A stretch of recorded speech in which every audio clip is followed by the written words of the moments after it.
Frustrations are mounting. There's so much confusion and delays in the vaccine rollout. Lines grew even longer today, winding through parking lots and side streets. One reason shots are scarce is that our government decided to prioritize second doses. Only those with appointments for a second dose will be able to go through here. But why?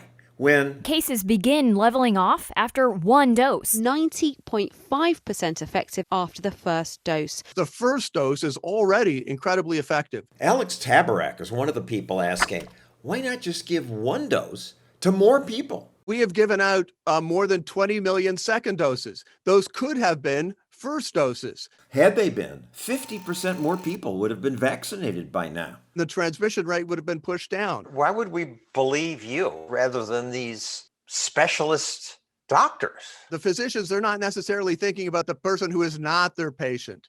But for an economist, you got to be thinking about everybody. Tabarak helped persuade the British government to delay second doses. The new government strategy aims to get more people a first dose faster. And they've succeeded. Twice as many people in the UK have received a vaccine.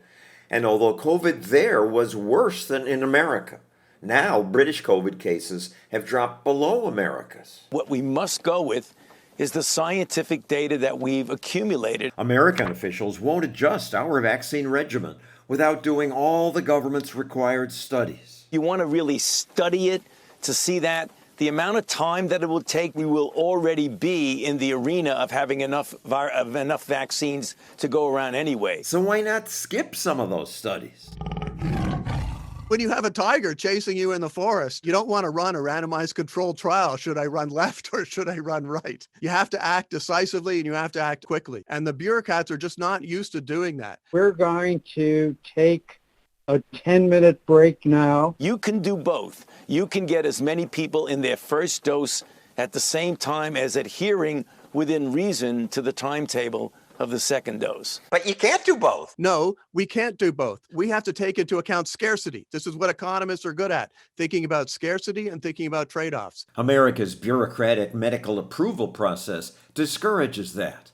As a result, they've been too slow. The FDA did not allow private companies to start testing, which meant that for weeks, labs sat idle. They acted more quickly than they usually do. Yes. Yeah, not fast enough. America's bureaucracy also slowed the distribution of vaccines. Vaccine distribution system failing to deliver. We had the doses stockpiled. We had them ready to go.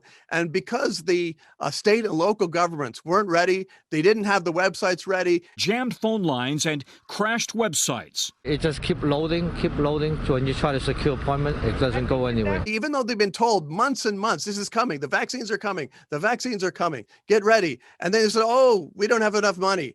Give me a break. They have tons of money. Fortunately, people outside government stepped up. This woman simplified her state's website. I thought, there must be a better way. I'm a software developer. What can I do? She built a website that gathers all the appointment information the state has and makes it much more user-friendly. Her site is now getting 400 hits a minute. Ordinary folks also outperformed the experts' pandemic predictions. Who would you trust to predict the most accurate COVID-19 forecast?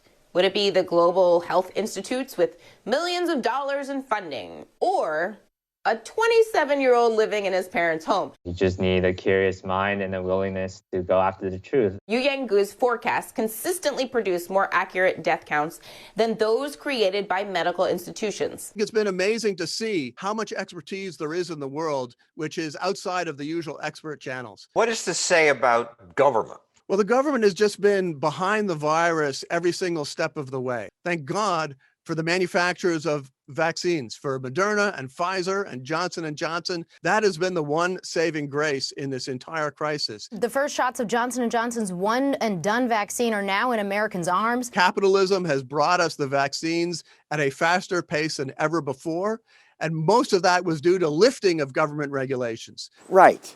When this pandemic finally ends, politicians will take the credit. But the real progress started when government got out of the way.